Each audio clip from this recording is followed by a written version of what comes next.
Video ini akan memperlihatkan beberapa kesalahan yang sering dilakukan pada pembukaan Ruy Lopez. Juga sebuah jebakan yang dapat diterapkan putih untuk menjebak hitam. Setelah permainan dimulai beberapa langkah, hingga tercipta posisi awal dari Ruy Lopez seperti ini, ada dua pilihan yang sering dimainkan hitam.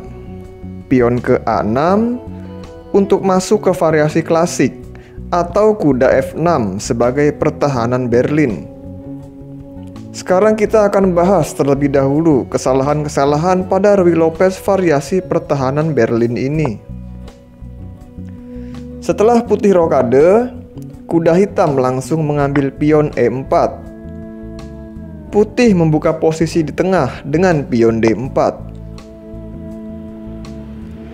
Bisa juga dengan menggeser benteng ke E1 untuk segera menguasai lajur E dan mengancam beberapa buah hitam, termasuk raja hitam yang masih berada di tengah. Kuda hitam adalah buah yang secara langsung berada dalam ancaman benteng putih. Biasanya hitam menyelamatkan kudanya dengan memundurkannya kembali.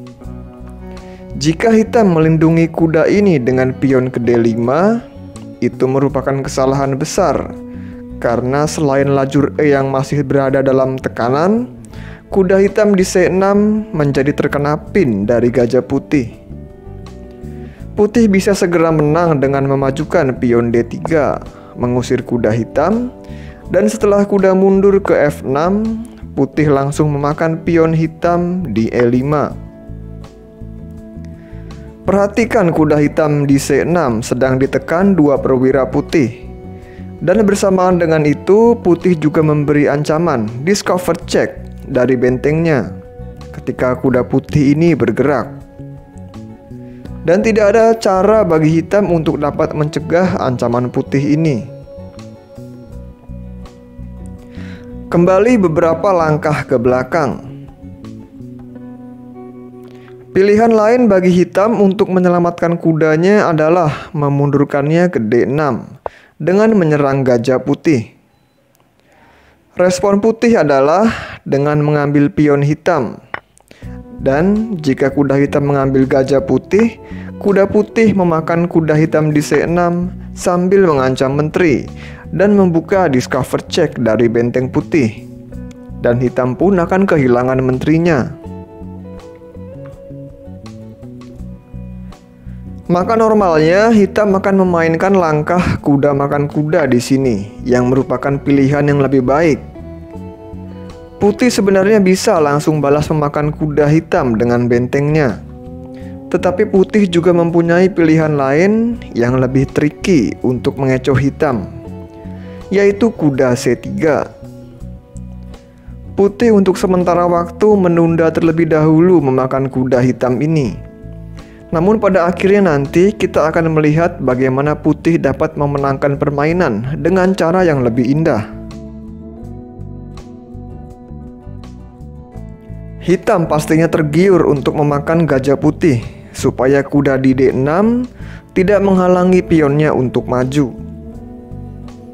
Langkah tersebut merupakan suatu blunder yang dibuat oleh hitam, karena benteng putih waktunya memakan kuda hitam dengan skak, dan hitam harus menutupnya dengan gajah. Kemudian daripada benteng putih memakan kuda hitam di B5, putih memiliki langkah yang lebih mematikan lagi, yaitu kuda D5. Benteng dan kuda putih memberi tekanan yang cukup berat pada gajah hitam, dan pastinya hitam akan kehilangan gajahnya ini.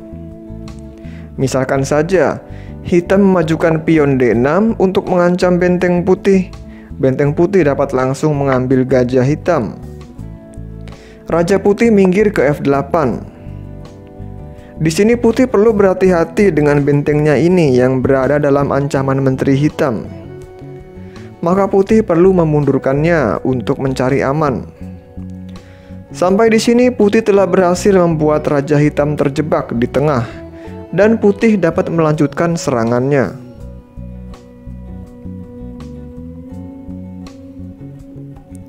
Kembali pada posisi ini. Langkah terbaik hitam untuk mengamankan rajanya adalah dengan langsung rokade dan membiarkan gajahnya ini diambil oleh putih dengan kuda makan E7 skak. Raja ke H8, kemudian kuda makan gajah.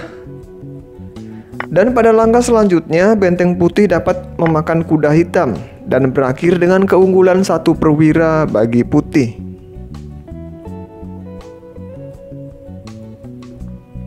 Atau ada juga pilihan lain bagi putih yang lebih menyakitkan lagi bagi hitam, yaitu Menteri H5. Tahukah kalian ancaman dari putih? Putih mempunyai suatu ancaman skakmat cantik. Jika hitam memainkan suatu langkah, kita misalkan pion D6, putih akan mengakhiri permainan dengan skakmat cantik seperti ini.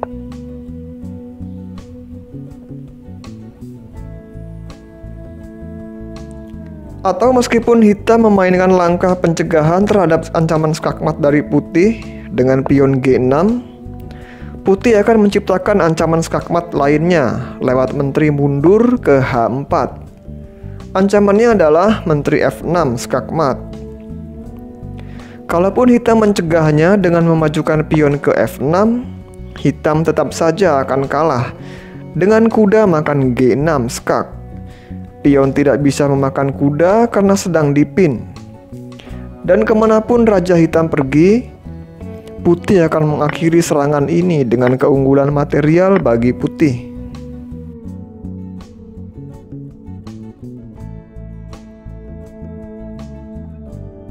Kembali ke posisi awal. Tadi kita sudah melihat bahwa langkah kuda makan gajah akan membawa hitam menuju kekalahan. Lalu bagaimana jika hitam mengamankan kuda di E5-nya dengan cara lain, seperti pion F6?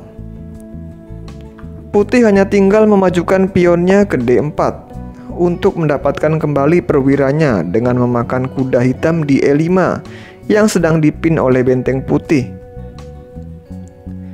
Lalu apa yang kira-kira akan dilakukan hitam di sini? Mungkin saja hitam akan memakan gajah putih. Kemudian bagi putih, daripada memakan kuda di B5, lebih baik memakan kuda di E5 terlebih dahulu, dengan masih memberi ancaman discover check dari benteng putih. Kalaupun kuda makan kuda, ancam menteri, putih tidak perlu terburu-buru memakan kuda hitam ini. Putih masih bisa menunda memakannya dan memainkan langkah lainnya, yaitu pion makan F6, discover check dari benteng putih. Raja hitam harus berpindah. Dan haruskah sekarang putih memakan kuda hitam di C3? Putih masih bisa menundanya lagi dengan memakan pion G7. Jika kuda makan menteri, pion putih dapat memakan benteng dan mendapatkan kembali menterinya dengan promosi.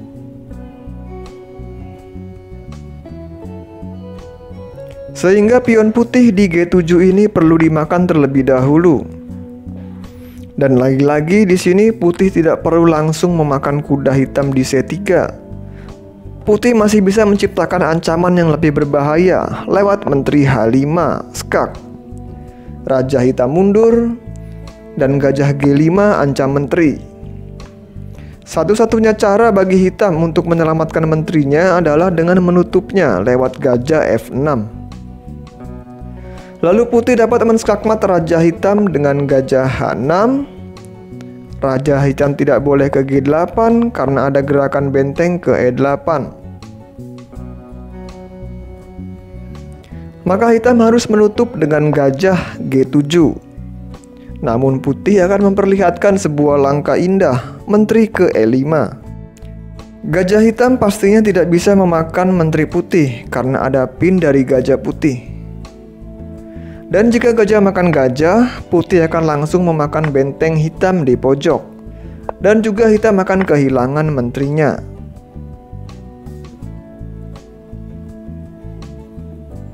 Kembali ke langkah sebelumnya.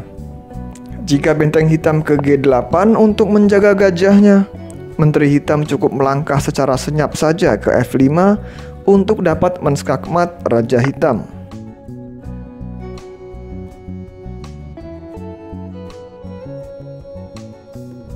Kita kembali lagi ke posisi ini. Kita sudah melihat lanjutan dari posisi ini jika hitam memainkan kuda makan gajah atau hitam menjaga kudanya dengan pion F6.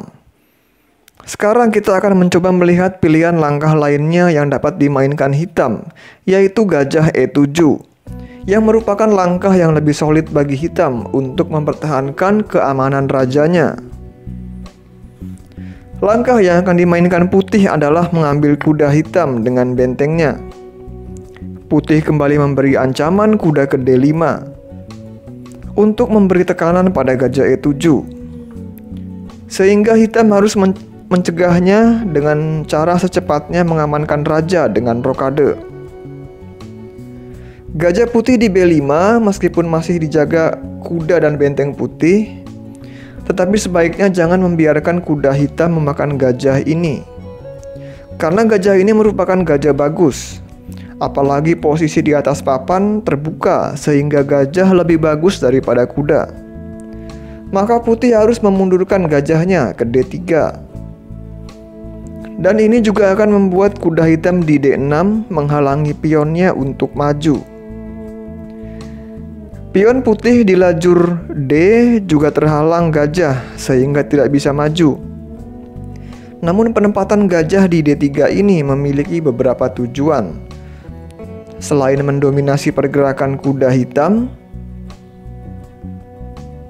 gajah putih ini juga menargetkan pion lemah hitam di H7. Hitam melangkahkan gajahnya ke F6 untuk menempati petak yang lebih aktif sekaligus mengusir benteng putih. Benteng mundur ke E3 dengan tujuan bermanuver ke lajur H untuk memberi tekanan pada H7. Hitam harus ekstra hati-hati di sini karena putih mempunyai sebuah kombinasi taktik yang mematikan. Jika hitam tidak sadar dengan ancaman putih dan melangkahkan pion B6 misalnya untuk fianchetto gajahnya, karena gajah ini tidak bisa keluar dari diagonal ini yang tertutup pion, putih dapat langsung melancarkan kombinasi diawali dengan pengorbanan gajah. Raja memakan, menteri masuk ke H5, skak memaksa raja hitam kembali ke G8, dan benteng putih ikut membantu untuk memberi ancaman skakmat pada hitam. Dan tidak ada cara bagi hitam untuk dapat menghentikan ancaman skakmat dari putih.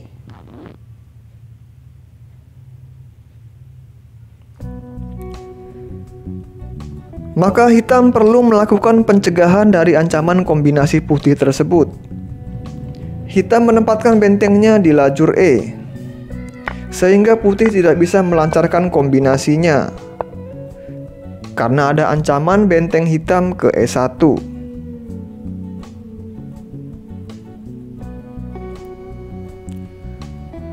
Kembali beberapa langkah ke belakang, putih pun memajukan kuda ke D5 dengan ancaman benteng makan benteng.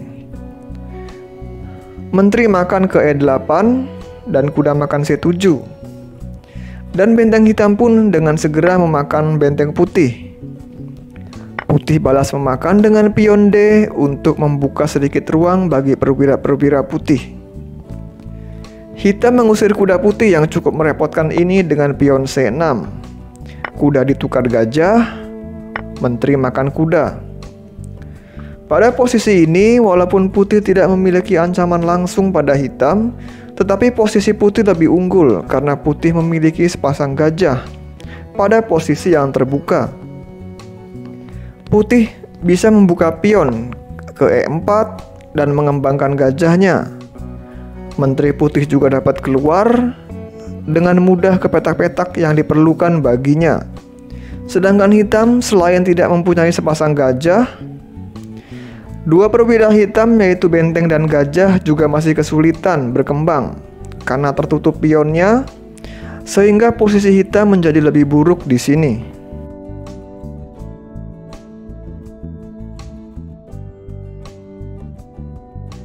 Tadi kita sudah melihat beberapa kesalahan hitam pada Ruy Lopez variasi pertahanan Berlin.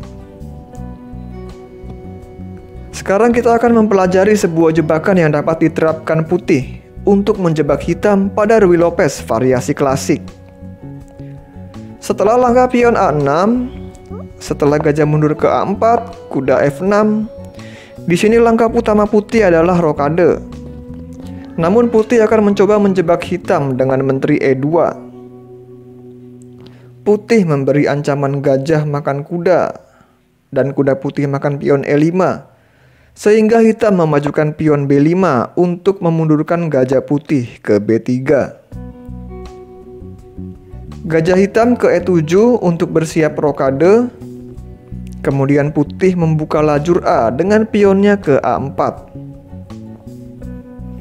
Pion hitam di B5 berada dalam tekanan, dan juga benteng hitam berada dalam ancaman bayang-bayang benteng putih. Maka hitam menyelamatkan pionnya dengan memajukan ke B4. Putih lalu membuka posisi dari pusat dengan pion D4. Putih akan mengorbankan satu pionnya di D4 ini. Jika pion makan pion, putih akan menyerang kuda hitam dengan pion E5. Kuda hitam tidak bisa ke D5 ataupun E4 karena dijaga oleh perwira-perwira putih. Jika kuda kembali ke G8, akan menyebabkan perkembangan buah-buah hitam menjadi terhambat. Kuda ini menjadi pasif dan juga menghalangi raja hitam untuk rokade. Atau jika kuda hitam ke G4, putih dapat dengan mudah mengusirnya dengan pion H3 ataupun menteri ke E4, sekaligus memposisikan menteri putih ke petak yang lebih aktif. Kalau kuda ini mundur ke H6, akan dimakan gajah putih dan menjadikan struktur pion hitam berantakan dan melemahkan pertahanan di sayap raja hitam. Selain itu, pion hitam di D4 juga akan diambil balik oleh kuda putih. Lalu putih juga dapat menempatkan gajah di D5 untuk menambah tekanan pada kuda C6 hitam. Dan putih telah berhasil mendominasi permainan.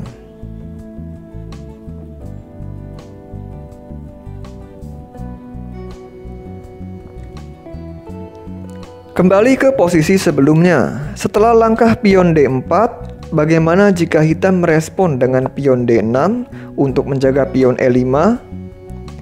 Putih dapat memberikan double attack dengan menteri C4. Ancaman pada pion H7 dan juga kuda C6 hitam. Dan putih setidaknya akan unggul satu perwira. Kalaupun hitam mencoba melakukan sedikit perlawanan dengan kuda makan D4, tetap saja hitam tidak bisa menghindari dari kekalahan.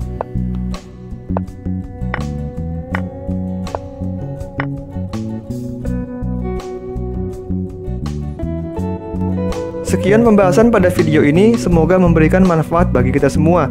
Jika kalian menyukai pembahasan dan analisis pada video ini, silakan like video ini dan subscribe juga channel Sahabat Catur agar channel kami dapat lebih berkembang dan bermanfaat bagi seluruh penggemar catur di Indonesia. Terima kasih telah menyaksikan dan sampai jumpa.